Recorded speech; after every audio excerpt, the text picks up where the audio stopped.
All over the world, there are celebrations because this is the 100th year anniversary of Diaghilev's first season in Paris.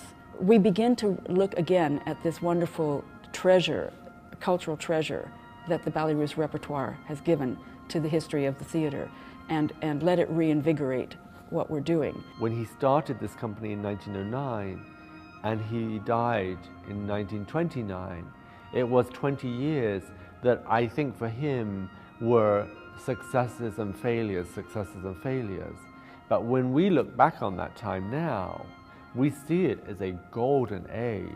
What he did was he brought with him Michael Fokine, and he got together a lot of Russian dancers, and he started this company, the Ballets Russes, in 1909. He mixed in many different circles. That is how, you come to have collaborations where you have Picasso as the designer, Stravinsky as the musician. The Ballets Russes came to mean innovation. Even though Diaghilev gave the public the things that they needed to be happy that they were coming, he challenged them. Surprising people didn't used to be a criteria in art, and he established that. The Joffrey Ballet is probably the company in North America that has a wealth of masterpieces from the Diaghilev period. Parade, Tricorn, Afternoon of a Faun, Sacre, just to name a few.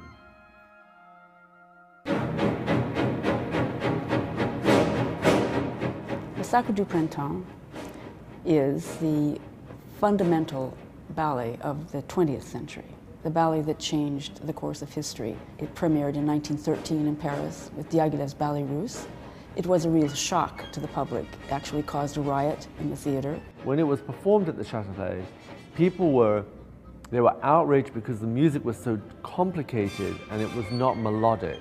They saw all these people stomping around on the stage and this chosen one, the sacrifice, jumping herself to death. As the work progressed, now we have audience members evidently getting up, screaming things. People stood up and attacked each other with hat pins and punched each other, and there was just an extraordinary reaction to the primitive quality of the music and the dancing compared to what people expected of ballet.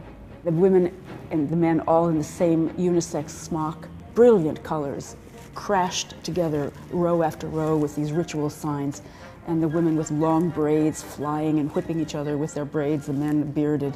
They stormed the stage. They didn't want any more of it. It wasn't what they had expected to come and see the Ballets Russes perform.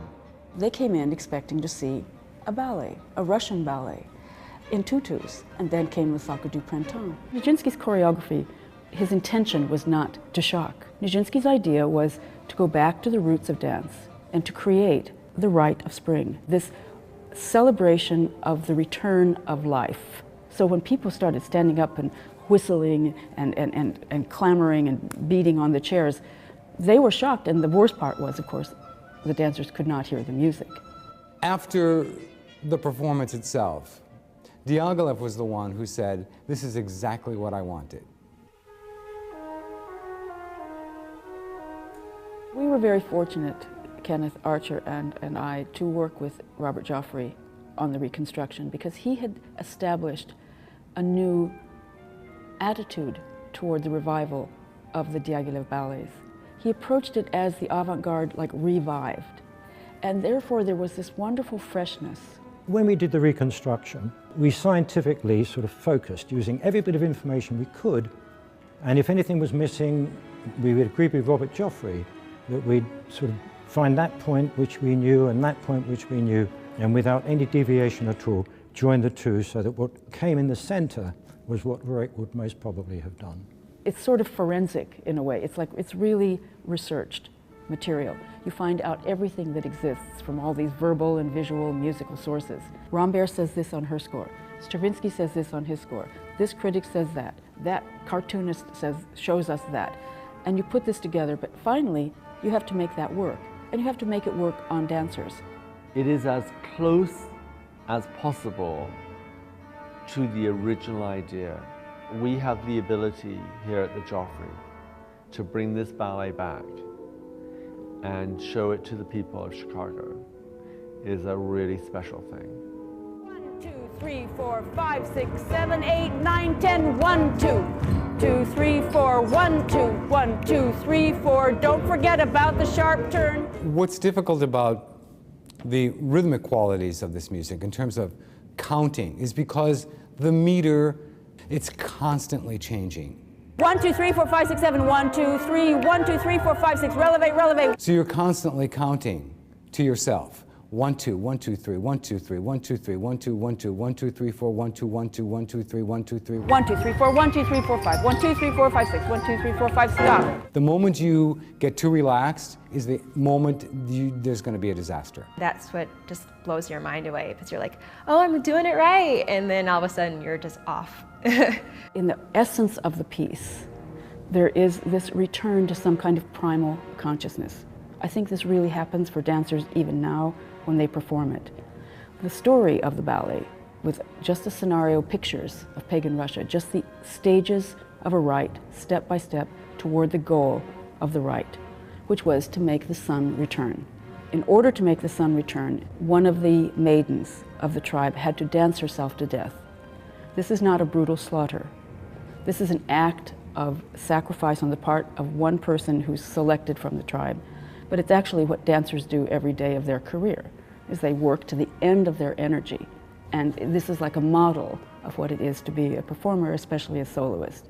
Ballets are challenging because of stamina, and steps are hard, but this stamina is a solo where you're just jumping the whole time.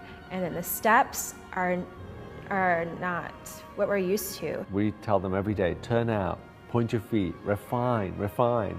And here we have a ballet which is turned in, flat-footed, pounding the ground. When you see the company perform it, the conviction for the piece is so total in every single way. You've got 42 people on stage, and everyone is committed to making the entire piece work. It's overwhelming. It's a powerhouse. It belongs to the Joffrey. Robert Joffrey's vision was always that he wanted to keep these works alive. This company was the company that spent all this time reconstructing this wonderful piece of work. You just can't help but be so stirred by it. It's not what people think ballet is. It's not tutus, it's not point shoes. It's a whole company committed to this sacrifice. And it's just stunningly beautiful.